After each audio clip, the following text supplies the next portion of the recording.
Welcome. It is my pleasure to introduce our speaker today, Dr. Elizabeth Profita, who is a pediatric cardiologist at Lucille Packard Children's Hospital at Stanford. Dr. Profita is going to talk today about understanding lab tests specific to pediatric heart transplant recipients. And my name is Kathleen Anderson, and I have a daughter who received a heart transplant at Stanford way back in 2016 when she was just 21 months old. She is thriving and continues to receive her post-transplant care from the pediatric transplant team at Stanford, of which Dr. Profita is a part of. So it is my honor to welcome Dr. Profita. Hi, my name is Dr. Elizabeth Profita. I'm a pediatric cardiologist at Stanford, and I'm going to be talking today about how to understand lab tests for pediatric heart transplant recipients. The target audience of today's brief talk is transplant recipients and their families.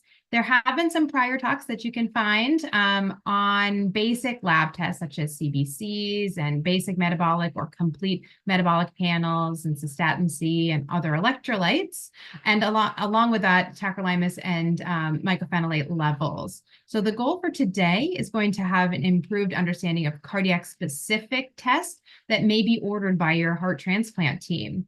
And there are some additional resources available to you for specific tests such as cell-free DNA that are a bit beyond today's scope. We'll try to focus on things that you may have questions about.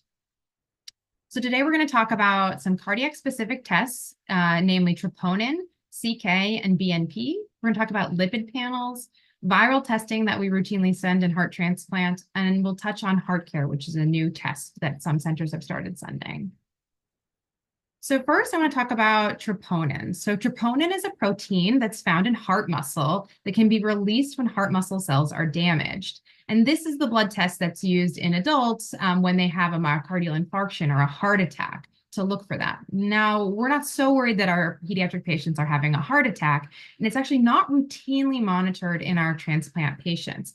But you may find that your transplant team decides to send it due to some clinical concerns that they may have. So troponin levels are going to be elevated anytime there's injury to the heart. And so they may be elevated right after cardiac surgery, such as right after you have your transplant or right after having a cardiac biopsy. But they also may be elevated at times of rejection or in cardiac allograft vasculopathy. At this point, it's not standard of care to get those tests done to make the diagnosis of rejection or cardiac allograft vasculopathy, but it may be a test that your transplant team utilizes along with other information to monitor your heart. Another cardiac test is creatine kinase. So creatine kinase, or CK, is an enzyme that's also found in muscle. So it's found in your skeletal muscles, but it's also found in your heart muscle. And so sometimes there's a specific subtype of CK that is sent to the lab that's called CKMB. So similar to troponin, CK can be released from your muscles, including the heart, when they are damaged. And so there are a few times when we will monitor CK in pediatric heart transplant patients. So one of those is for disease-specific conditions. So there are a number of our patients who might have a neuromuscular disease, such as a muscular dystrophy, that was maybe one of the reasons that they needed a heart transplant. And so along with their neuromuscular team, that may be something that is routinely monitored in those patients. Or for patients who have concern for the development of symptoms of neuromuscular disease after their transplant. We also monitor CK due to medication side effects. So statins, which are commonly used in our heart transplant recipients, have a side effect or risk of rhabdomyolysis, which is when there's elevated levels of muscle breakdown that lead to a very elevated CK, and this can lead to kidney injury. So at least in my center, we often will get a CK level routinely in all patients on statins to monitor for any adverse effects from the medications. And then additionally, it is sometimes used to monitor for cardiac disease and injury, similar to a troponin. But again, it's not routinely sent for that indication in post-heart transplant patients, but may be part of the evaluation that your heart transplant team utilizes.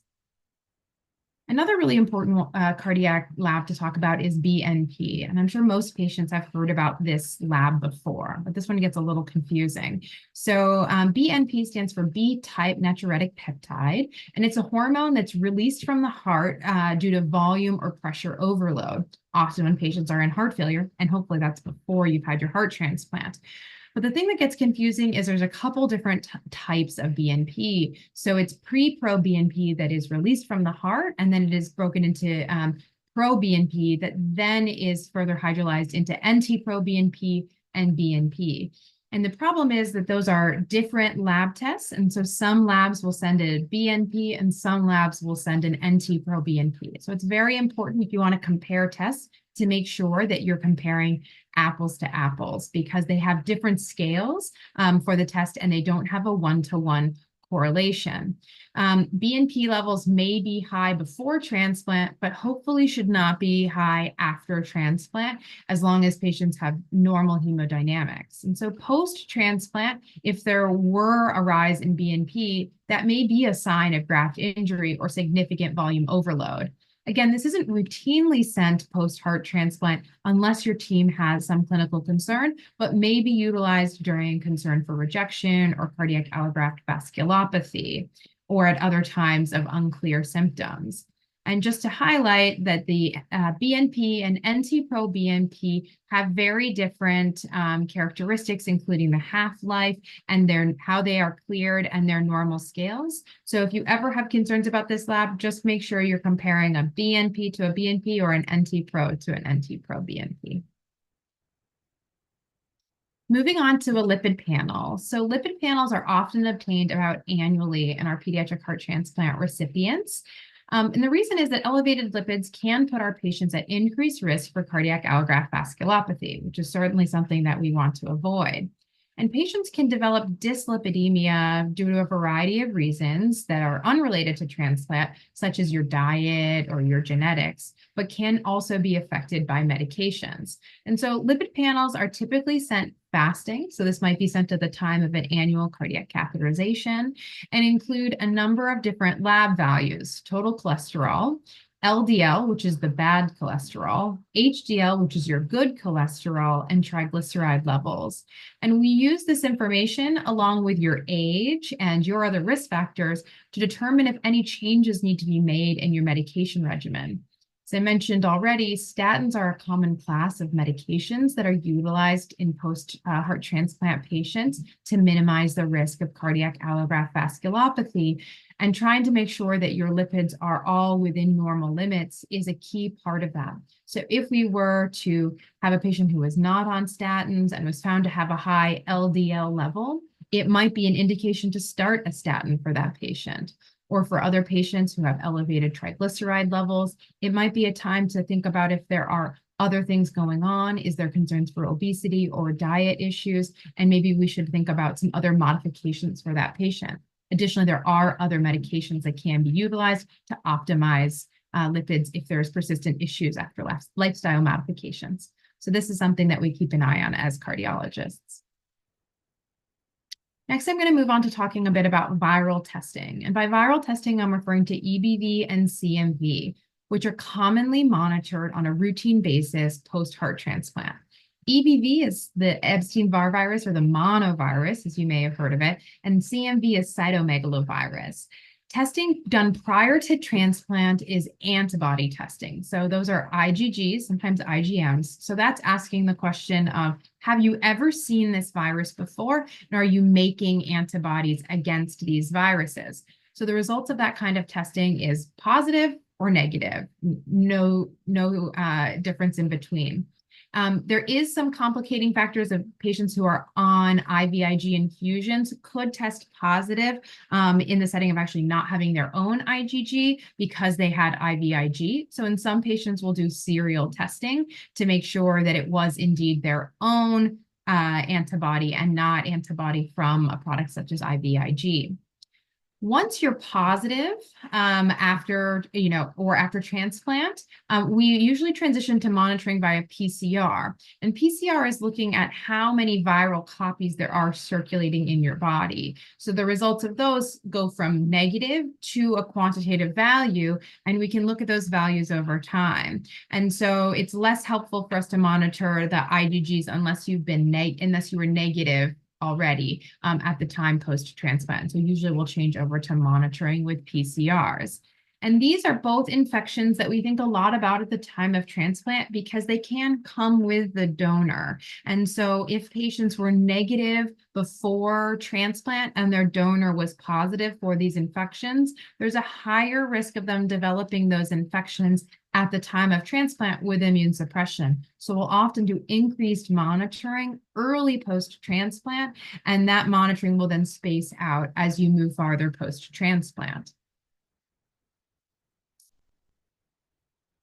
EBV, or Epstein-Barr, as I mentioned, is also known as human herpes virus 4. So the primary infection you've probably heard of before is called infectious mononucleosis, or the mono infection. And that can cause symptoms that I'm sure you've heard of before, such as fatigue and sore throat and fever and swollen lymph nodes and feeling generally pretty lousy. This infection is very common. Up to about 90% of adults are positive for EBV. And the problem is in transplant patients, when your immune system is suppressed due to medications, EBV can become reactivated after transplant, or if you get a primary infection, so you were negative before transplant, but your donor had EBV, or you got it through the community, you can have a sort of strong response to that virus after transplant. And EBV infection is a risk factor for the development of PTLD, or post-transplant lymphoproliferative disorder. So we will monitor your EBV levels after transplant, and if they are rising, that may cause your medical team to determine if they need any additional evaluations. And in patients who have a history of EBV positive PTLD, rising EBV levels can signal recurrent disease. There are also many times where patients have a low level of EBV viremia and nothing is wrong. So I don't want to concern you if that's been your case, but it is something that we'll take note of and consider whether any other evaluation needs to be done. CMV, on the other hand, is known as human herpes virus 5. So as I mentioned, these two viruses are very similar. They act in a lot of similar ways, and they're from the same viral family. And so primary infection with CMV can range from being asymptomatic to being similar to an EBV infection. That's going to be more common in someone who is immunocompetent, excuse me. And similar to EBV, this is a virus that can come with the donor and can be reactivated, or you can have a primary infection after transplant. And the problem is that in transplant patients, again, with that immunosuppression, this infection can kind of go unchecked and lead to very high viral loads. And that level of virus can lead to the development of pneumonitis, gastroenteritis, retinitis, and other issues with multi-organ involvement, and the symptoms often of fever, leukopenia, and thrombocytopenia. And so this is an infection that we monitor for closely with PCRs, again, early post-transplant. And this is one of the reasons why patients are often placed on valganciclovir, also known as Valsite, or ganciclovir, which is the IV formulation of medication after transplant to prevent the development of this. So usually there's a period of time, might be 3 months or 6 months post-transplant, where you're on valganciclovir to prevent the development of infection. And then if you were to become positive for CMV, you would also either start treatment or increase your treatment if you were already on the medication. And the concern that we have is there's some data to say that CMV disease may be a risk factor for the development of cardiac allograft vasculopathy, and that's why we watch it so closely in heart transplant recipients. And the last test I want to talk about today is known as HeartCare. So HeartCare is by a company called CareDx. This is one of a number of emerging lab tests that were designed for non-invasive monitoring of rejection, and that's usually utilizing a technology called cell-free DNA. So the idea with cell-free DNA is that you have most of your DNA lives inside of your cells, and but there are times, at times of injury or other times, where your cells open up, the DNA is released, and that's circulating, called cell-free DNA. It's not inside of the cells. And so you could do a blood test and look for that cell-free DNA. And what you would find is that the majority would be you, look like the same thing, look like one type of DNA. And there'd be a small percentage that didn't look like you. And we can assume that that's from your donor. And we call that donor-derived cell-free DNA. And as you can imagine, I told you this might be released when heart cells when cells break open. And so at times of graft injury, either with rejection or cardiac allograft vasculopathy, you might see an increase in your cell-free DNA.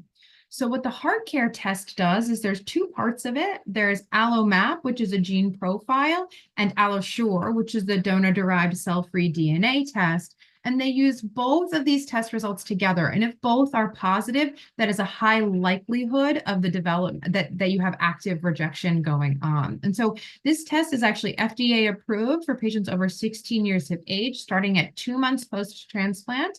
And it is being increasingly used. I think it's being used in almost 90% of adult heart transplant programs at this point in time. So you're seeing an increase in utilization currently in pediatric programs as we start to understand this test. So some centers aren't yet using this, and some centers are only using this in patients over 16. So this is just one of many tests that may be coming around this technology of cell-free DNA. And we're all in our field very hopeful about different tests in the future to help us look for rejection without doing a biopsy. And we'll end there. Thank you so much.